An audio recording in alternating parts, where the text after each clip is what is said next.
el sol justo en la ventana donde Sí, tengo la compu. perfecto, Horacio. Te queda bárbaro, el sol está buenísimo. Bueno, muchas gracias. Estamos transmitiendo de nuevamente Argentina Productiva con Horacio Richardelli. Lo estamos esperando a Raúl Racana. Hoy vamos a hablar de geopolítica. Raúl también es un invitado habitual de Argentina Productiva y Horacio Richardelli, bueno, es el que nos acompaña y es el que hace posible que Argentina Productiva también eh, siga al aire. Gracias, Horacio. Bueno, hoy vamos No, a... no. Buen día, Chino. Buen día, audiencia. Un gusto. Así que estamos esperando que entre el general Raúl Racana, ingeniero nuclear. Acá lo tengo, Fue Raúl, estamos al aire. ente, ¿Eh? Dale, cuando puedas. presidente del ente regulador nuclear de la energía nuclear internacional, en especialista en geopolítica, estrategia, autor de varios libros. El último también muy interesante sobre lo que es, digamos, el miedo en la sociedad. Así que, bueno. Hoy te puse una imagen en el fondo de pantalla que tiene que ver con un mundo con un tapabocas, ¿no? Un tapabocas que siempre me pareció algo como con un metamensaje, ¿no? Porque lo que significa tener al mundo entero con la boca tapada, ¿no? Se entiende que tiene que ver con esta pandemia, pero también tiene un lenguaje oculto, este mensaje que El esta situación, metalenguaje, sí, el metalenguaje que no se dan cuenta. que es impresionante, ¿no? Porque tenemos un mundo con la boca tapada, digamos, Pero y vos sabés, Chino, que empezaron a reaccionar, ¿eh? Hay miles de grupos, yo todos los días me asombro. Es más, tengo que rechazar porque vos viste las redes sociales, el WhatsApp sobre todo, y la capacidad que uno tiene que tener un día de 48 horas para ver todos los grupos que a uno lo solicitan, médicos por la verdad, abogados por la verdad, psiquiatras por la verdad, militares por la verdad, qué sé yo, y encima también organizaciones ya mundiales que se están organizando, han hecho ya movidas en Europa. O sea, me parece que ya esta píldora no es digerible. Ahí le rechazaron las investigaciones el Congreso norteamericano, a Bill Gates, ¿sabías esa? O sea, todo lo que es vacuna entran ahora en Europa, prohibieron la AstraZeneca, o sea, acá hay muchas cosas que se están moviendo por abajo de la superficie que los grandes medios comunicacionales, salvo nosotros, digo nosotros porque hay unos cuantos, pero creo que en esto llevamos la delantera, Chino, de muchos años que venimos diciendo todo esto, ¿no? Así que, bueno. ¿cuál sería, te parece a vos, el camino, ¿no? de una sociedad que está, como vos bien decís, protestando para resolver estos temas en esta coyuntura que no resiste de alguna manera movimientos que no sean democráticos, constitucionales en Occidente, especialmente en Occidente, ¿no? ¿Cuál es el camino que la sociedad puede llegar a tomar, dado que en el mundo hay muchas democracias que no parecen ser tan democráticas, digamos? Y el mundo se organiza a través de este parámetro, ¿no? Que es el modelo democrático, ¿no? Entonces, ¿cómo puede la sociedad organizarse para protestar dentro de estructuras legales o aceptadas, como Sí, las que son? sí, mira, ahí lo tenemos en Lo línea, tenemos Raúl, a pero te lo Raúl, digo a Raúl Racana. brevemente. Gracias, Raúl, por aparecer. Estábamos tratando teníamos Buen dos día, temas de Raúl. programa. Buen día, Raúl. Teníamos dos temas. Uno tenía que ver con el No símbolo. tenés micrófono, Raúl. Abrí el Sí, micrófono. está silenciado. Ahí, Ahora sí, ahora me ahí. escuchás. Bueno, dos cositas para empezar. Este simbólico, la imagen que puse en el fondo y este simbólico mensaje, ¿no? Que está recorriendo el mundo y que tiene que ver con personas protegiéndose del coronavirus, pero también personas con la boca tapada, ¿no? Con la imposibilidad de hablar o de por favor no hables, digamos. Y por otro lado, este mundo occidental especialmente, que está teñido de algunas democracias que no son tales, digamos, o están divididas en un bipartidismo donde se distribuyen el poder, no hay lugar para una tercera opinión, en casi todo el mundo, posición, ¿no? Tercera posición. Yo no quiero, no me refería justamente, Horacio, a eso, porque eso me parece bastante más complejo. Es una ¿no? tercera postura, evidentemente. Pero te lleva a un momento de la historia donde se hablaba de la tercera posición que no es el que yo quiero evocar, ¿no? Entonces, Raúl, un poco esos dos temas. La gente con la boca tapada y unas democracias que parecen no ser tan democráticas. Mira, pongamos un poquito a pensar la historia de nuestro país. La democracia aparece en el año 1860, por ahí, más o menos, años más, años menos. Y el único que gobierna al país es el Partido Autonomista Nacional. Y lo hace hasta el año 1916. Gobiernan ellos permanentemente. Y a eso lo hemos llamado un proceso republicano. Ves que siempre hablan que en el año 1930 se rompió la democracia en Argentina. Bueno, como dato ilustrativo, te voy a decir que en el año 1910 el Partido Autonomista Nacional ganó las elecciones con el 96% de los votos. Los votos indirectos, porque los directos no se conocían. Es decir, en cada zona ellos ganaron siempre. Se elegían los representantes y los representantes de alguna forma producían, ahí se me está tapando algo hasta ahora, de alguna forma eran los que elegían las autoridades. Y uno dice, ¿era una democracia o no era una democracia? Pero es que la finalidad de la democracia no es la democracia. La finalidad de la democracia es la libertad.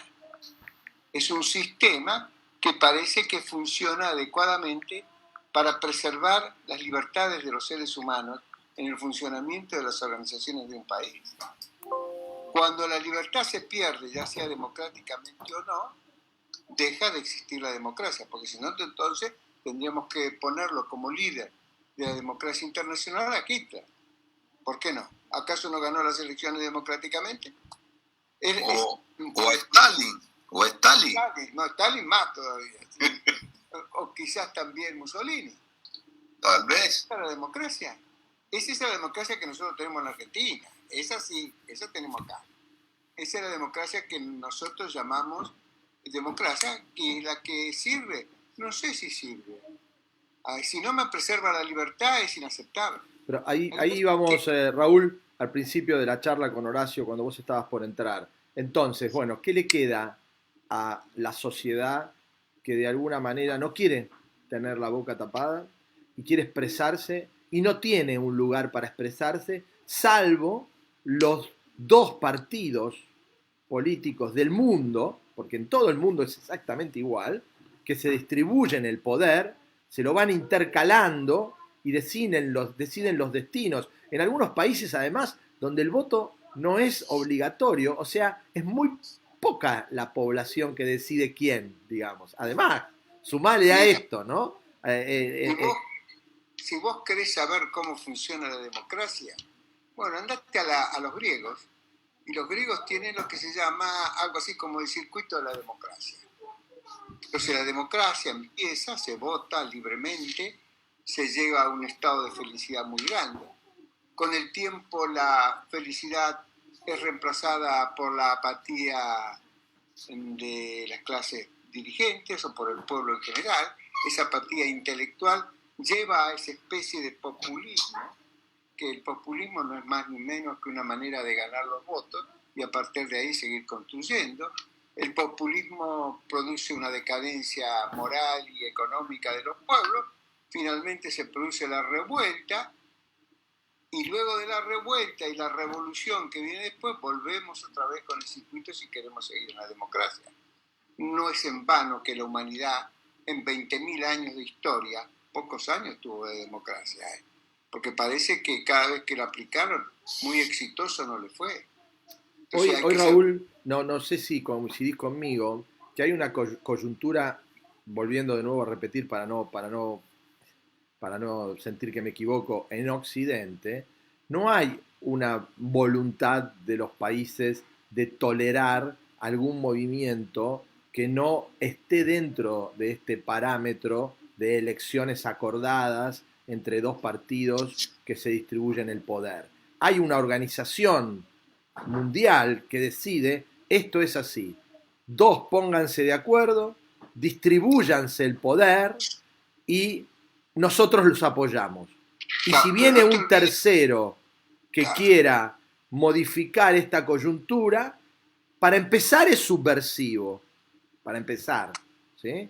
Después, si se mueve muy eficientemente y transforma su proceso revolucionario de alguna manera en establishment nuevamente, bueno, se distribuirá el juego, en algunos casos, porque en muchos otros terminan siendo un solo partido, pero si se consiguiera establecer este bipartidismo, entraría de nuevo en el juego. Un caso puede ser, de alguna manera, Bolivia, ¿no? Que sobre un movimiento revolucionario saca del poder al partido, el partido vuelve nuevamente y ahora se están reorganizando para volver a este bipartidismo, ponerse de acuerdo y distribuirse el poder. Digo Bolivia porque es algo cercano y es tal cual muy dicen próximo. los griegos, dice, cuando llega la apatía intelectual, de que la gente de expresión y de presencia en la República, pasa lo que está pasando, pero las cosas más elementales pasan.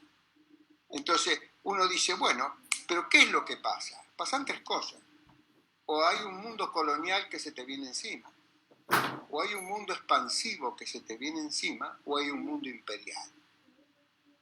Si sos imperial vas a pensar en los yanquis, si sos colonial vas a pensar en los ingleses, y si sos expansivo vas a pensar en los marxistas, capitaneados en cierta forma, ahora pareciera ser, no sabemos pareciera ser con quién. Entonces, esas estrategias de poder que existen siempre en la cultura de los pueblos, porque siempre existieron los imperios. Porque cuando vos haces un rastreo de los últimos 1000 o 2000 años, te encontrás con el imperio turco, por ejemplo. Es una cosa fantástica. El imperio turco dura hasta el año 1912. Toman Constantinopla creo que en 1450 y pico, y la mantienen hasta el año 1912, 14, cae el imperio. Cuando uno dice, cuando uno quiere pensar el mundo, habla de la democracia, como si la democracia tuviera años. No, muchacho. La democracia, cuando yo era chico, yo hablaba con mi abuela. Y entonces mi abuela tenía su mundo. Mi abuela era del año 1880. Y entonces ella me contaba lo que había aprendido en el colegio. Mi abuela era directora de colegio, así que imagínate, era una mujer inteligente, valía la pena escucharla. Entonces me contaba lo que ella había visto el mundo en su juventud. Y el mundo en su juventud era el Kaiser alemán, la reina de Inglaterra, el zar ruso, el sultán turco y el emperador austrohúngaro. Y por ahí lo nombraba el chino que estaba por allá lejos, y se terminó. Eso era la interpretación del mundo. Había que interpretar cómo funcionaban esas estructuras de poder. Y algunas tenían ya conductas diferentes. El expansionismo ruso viene por el temor de que siempre lo invadan, no se quiere tener escudos protectores dentro de su propia conductura mental. El coloniaje inglés por todas partes del mundo, el imperialismo yanqui, que no estaba en aquella época, pero cuando aparece, ellos vienen a enseñarte lo que vos no sabés. Pero yo me acuerdo que era chico y íbamos al colegio militar, Horacio es muy jovencito para... Gracias. Después Después voy a injertar mi mi pensamiento analítico de, a ver, todo esto que vos estás diciendo, concatenado con qué, pero termina el concepto. Claro, pero vos veías cómo pensaba la abuela, después vino otro pensamiento. Nosotros no podíamos pensar en 5 estructuras de poder, que existen igual, solapadas, que no aparecen en el escenario. La construcción imperial yanqui. Yo me acuerdo que era chico, vestíamos el uniforme típico alemán. Estaba en el liceo en primero o segundo año, y marchábamos con la marcha del ejército argentino. Cuando se produce la revolución del 55, yo no quiero hablar de lo nuestro, lo bueno, lo malo, lo lindo, siempre pudo haber pasado. Cuando se produce la revolución del 55, nos cambiaron el uniforme. Mi padre decía, lo vi a un oficial del ejército con camisita, parecen invertidos los muchachos. Para mi padre era una cosa de loco, era coronel retirado en aquella época, veía eso, no lo podía creer. Y marchábamos con la marcha de la libertad. Había que cambiar la marcha. Ahora, como la democracia no le daban los números para ganar las elecciones, fraguaban la democracia. Y así, con el apoyo de las construcciones imperiales. Y nosotros hemos vivido sin entender nada de eso y estamos llegando a nuestra propia destrucción. La clase culta argentina dejó de ser culta. Cuando yo llegué a Estados Unidos y estudiaba en el MIT, me empecé a dar cuenta que los yanquis tienen una estructura de pensamiento montada a través de 5 o 6 universidades, que son los que manejan el país. Es decir, los forman mentalmente diferente. Los think tank, Claro, los tanques de pensamiento salen de ahí. ¿Sale? Con un pensamiento uniforme. Tal cual. Por eso Son logias, Skull and Bone y tantas otras, o sea, calaveras y hueso. Tenemos acá, estamos hablando de la democracia, de la libertad, y tenemos al ministro de Economía, que es el asesor de Stiglitz, premio Nobel de Economía, que forma parte de Soros. Y yo, ¿cómo estamos? ¿Cómo es esto? Pero ¿cómo está? Yo le decía el otro día, me encontré y digo, ¿vos tenés idea del ejército cubano? ¿Vos tenés idea que es uno de los ejércitos más importantes del mundo? Después de que fue el ejército norteamericano y el ejército ruso. ¿Vos te das cuenta de un ejército? El otro día leía un video, miraba un video de Fidel Castro y hablaba de que él tenía 300.000 hombres fueron a Angola. ¿Qué iba a hacer Angola? ¿Qué tenía que hacer en Angola? 300.000 hombres fueron a pelear a Angola. Y así él vivió con la sangre del pueblo cubano bajo el aplauso de la Universidad de Buenos Aires. Entonces dice, ¿cómo es esto? Raúl, te hago un comentario y una pregunta. En mi época, un poco más contemporánea que la de ustedes, la discusión era, en un principio fue comunismo, anticomunismo, y después terminó desde lo económico transformándose en capitalismo o economía social, capitalismo liberal, ¿no? O economía social pensada en la igualdad, digamos, ¿no? Y a eso me refiero. Hoy, la economía liberal que propone el libre mercado y la posibilidad de que cualquiera en el planeta pueda acceder a un producto sin barreras, solamente la de la competencia, es la bandera de China. China necesita que el mundo no ponga barreras a sus productos. Es el gran país liberal, ¿no? Yo siempre digo que los liberales que defienden el liberalismo son los principales enemigos del liberalismo, ¿no? Pero hoy China propone eso, y Francia, para poner un ejemplo, propone educación estatal, salud estatal, una sociedad montada en un concepto que prioriza las protecciones, los subsidios, ¿no? Y las barreras para que nadie pueda hacer nada que atente contra los intereses de cualquier productor, agricultor del país. Entonces, es completamente al revés de lo que propone un liberal. Entonces, el discurso liberal, yo me siento un liberal, pero el discurso liberal hoy está totalmente demodé, digamos, fuera de Es que, ¿sabes lo que pasa? Yo tengo una construcción mental que habla del mundo cuántico, del mundo newtoniano, ¿viste? Es el mundo de la causa y el efecto, el mundo científico. La economía no es más una ciencia que te explica cuál es la solución. La economía es una herramienta política que se usa de acuerdo a tu pensamiento político, no a tu pensamiento económico. Porque no me podés decir a mí que pueden estar tan distantes los economistas de Harvard con los economistas del MIT.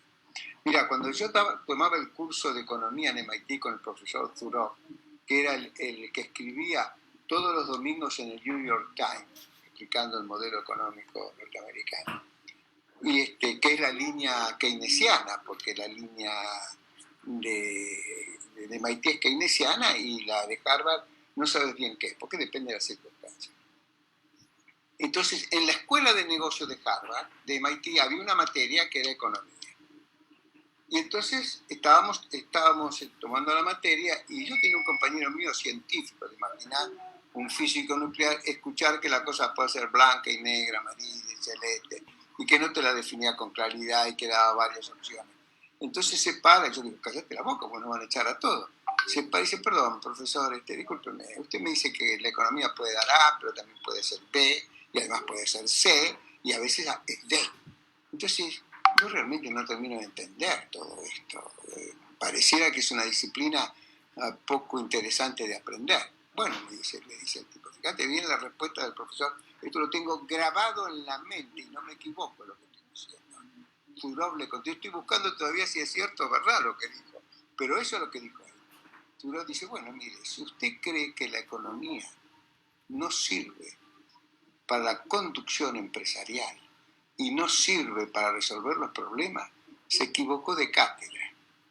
Vaya, cruce la calle, vaya a Harvard, y en la escuela de negocios de Harvard a usted no le van a enseñar economía, porque dicen que no sirve para nada. Esta es la respuesta, porque esto es exactamente así. Habíamos 100 tipos de sentados, pero él creía que servía, y yo creo que sirve, sí, te ayuda a pensar, pero no es la solución, no es la libertad. No. Lo que sí es importante tener en cuenta son las estructuras organizacionales independientes. Cuando vos ves la ley de despidos en la Argentina o las leyes laborales, te das cuenta que está construida para destruir el aparato productivo, destruir a los seres humanos, sean empleados o empleadores. Porque nadie quiere pasarse el resto de su vida en el mismo lugar. Nadie. Pero no se van porque pierden la indemnización. Y vos no lo puedes echar porque no puedes pagarle la indemnización. Y te quedaste entrampado en una trampa de orden psicológico de difícil comprensión. Esto es lo que se llama el modelo de estos muchachos, que es la tercera etapa del modelo griego. Estamos en la decadencia, estamos en el proceso populista, hasta que llegue un momento que se va a producir la revolución. El mundo va a dejar de creer en la democracia. No le falta mucho. Horacio, perdón, estás mudo, Horacio. Estaba escuchando siempre con mucho interés. Es un maestro acá, Raúl, en muchísimas cosas. Y mientras hablaba yo pensaba, porque mi pensamiento, que no está basado en el aire, y más lo tengo escrito en el segundo libro, Los protocolos de la corona británica y estrategia angloamericana, el modelo que se ha tomado como esta última etapa después de la griega, la romana, todas las, digamos, democracias de ello, es el modelo que empezó casi hace 600 años, que es el modelo anglo-liberal de dos partidos, bipartidismo. ¿Quiénes están? Los conservadores y los laboristas. O sea, en Inglaterra, en Estados Unidos, ¿quién está? Los republicanos y los demócratas. Bueno, se han tomado, sobre todo aceleraron, después de la Segunda Guerra Mundial, que ese modelo encajara en todo el mundo, con idiosincrasias diferentes, con virtudes y defectos diferentes, regímenes políticos diferentes, pero había que instaurarlo, pero siempre manejado de un factor de poder anglo. Y acá vas a encontrar la razón por qué está fallando esta democracia, porque la quieren, al ver que no tuvieron los resultados, ¿no es cierto? Primero inventaron del mismo lugar el comunismo. Es decir, Carlito Marx estudiaba en la Biblioteca de Londres a la par que Adam Smith, y se conocían, y eran contemporáneos, intercambiaban cartas, inclusive esto está. Entonces vos decís, ¿cómo es el manejo actual? Es decir, ¿es democrático o es una democracia anglosajona, liberal que quieren imponer? Yo esto lo estudié, lo profundicé y llegué a esta conclusión. Es lo que nos quieren imponer. Y si vos no la querés imponer, te la vamos a imponer a la fuerza. Es decir, a través de un manejo, digamos, económico, social, cultural y fundamentalmente, y acá quisiera que después Raúl ampliara el concepto porque lo he escuchado muchísimas veces, el factor del poder militar. El factor del poder militar para imponer las flotas, es decir, cuando él hablaba de imperios y de colonialismo, ¿no es cierto? En esto se ha aunado el imperio y el colonialismo. El colonialismo Inglaterra y el imperio Estados Unidos. Fíjate que me cierra como un rompecabezas. Por eso y otra cosa que dijo de cierta Raúl, esto no es un problema económico. Ayer lo decía en otro reportaje en una radio.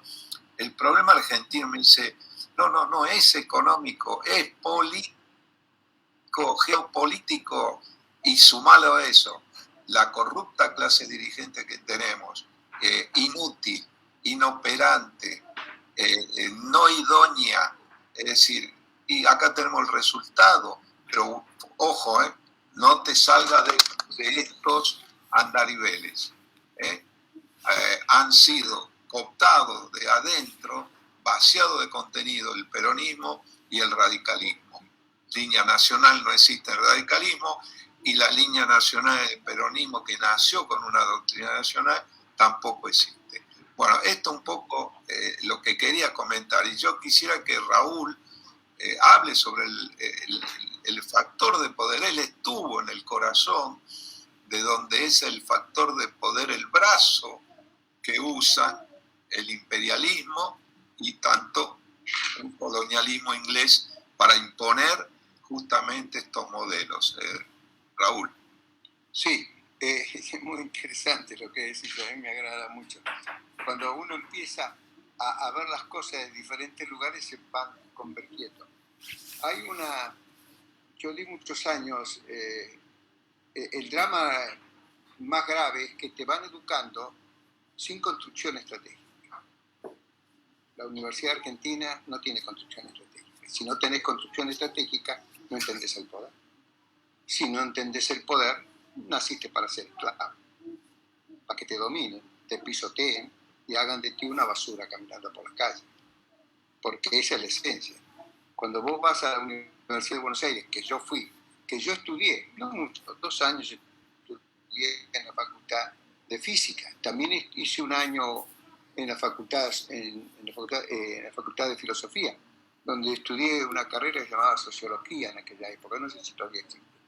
Sí, No era para explicar o aprender, sino para ver cómo pensaban. Y están clavados en el siglo XIX. Cuando vos ves y mirás el conflicto más grave de Alemania, que se produce en el año 1936 entre los físicos teóricos y los físicos experimentales, y presta mucha atención a lo que voy a decirte, la construcción mental de la ciencia se traslada progresivamente a la construcción mental de la sociedad. No los conocimientos, sino la forma de pensar, que es la que define finalmente cómo se construye un pueblo. Esa lucha terrible entre los físicos teóricos y los físicos experimentales, había una diferencia sustancial. El teórico se sienta, interpreta el mundo, comprende el mundo y diseña matemáticamente cómo va a comportarse el día que vos descubras las partículas que deben funcionar para que eso tiene una armonía. Esos eran los físicos teóricos. No tenían nada de experiencia real, solamente construían un futuro. Del otro lado están los físicos experimentales, los que prueban los hechos. Por eso la Argentina, cuando se sienta frente a la pandemia, no sabe qué hacer, porque no saben construir un futuro de lo indeterminado. Solo pueden trabajar sobre los hechos concretos. Y viene un profesor y te explica A, después te explica B. Ellos creen que pueden explicar lo que no tiene explicación científica al estilo del físico experimental, sino que es el estilo del físico teórico. Y te voy a dar un caso para que interpretes bien lo que te estoy diciendo. En 1962, Higgs matemáticamente escribe el modelo de la partícula de Higgs. ¿Sabés cuándo la prueban experimentalmente? En el 2012, 1965 hasta el 2012, la humanidad se puso a buscar desesperadamente a ver si existía o no existía la partícula de Dios. Y ellos estaban convencidos que existía, pero no lo habían probado. Les tardaron 50 años. Pero mientras tanto, todo se va orientando a su nivel de pensamiento futuro. En el año 36, los alemanes se enfrentaron entre los teóricos y los experimentales. Ganan los experimentales, porque el nazismo es experimental. El nazismo, el fascismo, el liberalismo y el marxismo son del siglo XIX. No existen más en la mente de los pueblos que avanzan. Porque cuando vos querés interpretar a Francia en alguna de esas corrientes, no lo podés hacer. Mirá Alemania cómo surge. Mirá cómo logra Alemania unirse. Cuando Alemania Oriental se une a Alemania Occidental. ¿Y quién es la que se opone a eso? ¿Quién es? Hay que ver. ¿Quién es la gran hija de puta, perdóname el término, que se opone a esa unidad? Margaret Thatcher. Margaret Thatcher es la que se opone ferozmente a la Unión Alemana. Es la única, porque Francia apoya, Rusia apoya, Estados Unidos apoya, Inglaterra se opone, con Margaret Thatcher a la cabeza. Entonces, esta construcción mental el argentino no tiene. El argentino no tiene pensamiento. Cuando a Perón le preguntaron, te voy a decir, antes que me olvide, te quería decir algo. ¿Por qué la revolución de peronista? Y perdóname, es muy difícil hablar con los argentinos, porque el que odia al peronismo no puede interpretar nada. No es cuestión de odiar al peronismo o amarlo tampoco. El peronismo puede haber sido una buena corriente y Perón puede haber sido un delincuente. Y viceversa, Perón puede haber sido un gran tipo y su ideología un desastre. Pero yo creo que pienses un poquito. El líder del movimiento revolucionario del 4 de junio del 43 fue el general Ramírez. Ramírez es educado en la Alemania prusiana. Forma parte del regimiento alemán de caballería por supuesto. Los infantes son de segundo nivel. Esto es para yo no me meto en esa. Bueno, Ramírez forma parte del ejército alemán. Se educa 3 años en Alemania y vuelve acá. Y fíjate vos que ese movimiento ideológico argentino, que se llama el Partido Autonomista Nacional, que preside Roca, que lo funda Roca, Sarmiento, y participa en forma indirecta también Mitre en una discusión entre ellos, pero también estaba en ese grupo. Es un partido de muy interesante construcción mental. Ellos se saben muy bien saben que el poder se construye con 3 monedas de cambio, con los fusiles, con las plata y con los votos. Los romanos decían, con la plata compro los fusiles, con los fusiles gano la guerra, con la guerra me compro el pueblo. Y así se construía el poder. Cuando vos querés ver la historia alemana y querés creer que existe alguna posibilidad de que algún emperador romano pudiera gobernar sin haber sido un eximio y probado soldado en el campo de batalla, no lo vas a encontrar nunca. El más grande de todo es Julio César. Nunca te lo presentaron como un general. ¿Te lo presentaron una vez como general? Nunca. Julio César es el que recupera las Galias para Roma. Entonces, ojo, yo siempre les decía a mis amigos, lo que hay que estudiar muy bien es el Imperio Romano, porque son casi 900, 1000 años, donde vos ves la puja política que hay dentro del sistema. Nosotros tenemos el origen romano, como decía Gramsci, el gramscismo, que es esa corriente construida sobre la base de la casamata cultural, decía, hay que destruir el mundo occidental, que se basa en el derecho romano, en lo que es Roma, se basa en el pensamiento ateniense y se basa en el cristianismo, en la creencia, en las creencias y valores religiosos de Jerusalén. Eso decían ellos. Esos tres países constituyen la construcción romana, ateniense y de Jerusalén, son la columna vertebral de nuestro mundo occidental. Bien, eso hay que destruirlo. Y empieza la campaña de destrucción, ¿no? Y dice, nunca hay que pensar en la estructura dominante, sino en la hegemónica. Y por eso la guerra mía va a ser exclusivamente cultural. Y cuando a partir de 1990, que Fidel Castro resuelve no destruir más a las Fuerzas Armadas militarmente, sino destruirlas culturalmente, tiene la decadencia definitiva de la Argentina. La Argentina tiene otro problema que pasa a pasar por ahí. Y lo que dice Horacio es perfecto, no hace falta que lo repita, cuando habla de todo lo que está pasando. Este modelo democrático lo inventan los yanquis con los ingleses, acompañado por ahora un sirviente nuevo que tienen, que es la corriente ideológica cubana, que maneja el castrismo. Horacio, Sí. se nos voló el programa. ¿Por qué no lo invitamos a Raúl a hacer otro párrafo? Sí, No sí, sé, sí. si te parece. Ya algo le comenté, pero que se comprometa ahora públicamente, ¿Qué te Raúl. parece, Raúl, si podemos hacer otro capítulo? Ya hicimos 40 minutos de charla y sería bueno que tengamos continuidad, ¿no? Y que podamos con un temario empezar a desarrollar estos pensamientos que ojalá que puedan ser permeables, ¿no? Que el objetivo es ese, ¿no? Tratar de transmitir. No, mira, Chino, yo te digo algo, lo tenemos que, en el buen sentido, aprovecharlo acá, Raúl. Yo no lo conocí de toda mi vida, sino en los últimos 3 años, creo, ¿no, Raúl? 4, más de eso no. Y realmente es importante porque vos fijate que no le dan los grandes medios para que pueda, inclusive como nosotros, este discurso valedero, primero para interpretar dónde estamos parados y segundo, para saber hacia dónde vamos, porque si no sabemos dónde estamos parados, no sabemos hacia dónde vamos.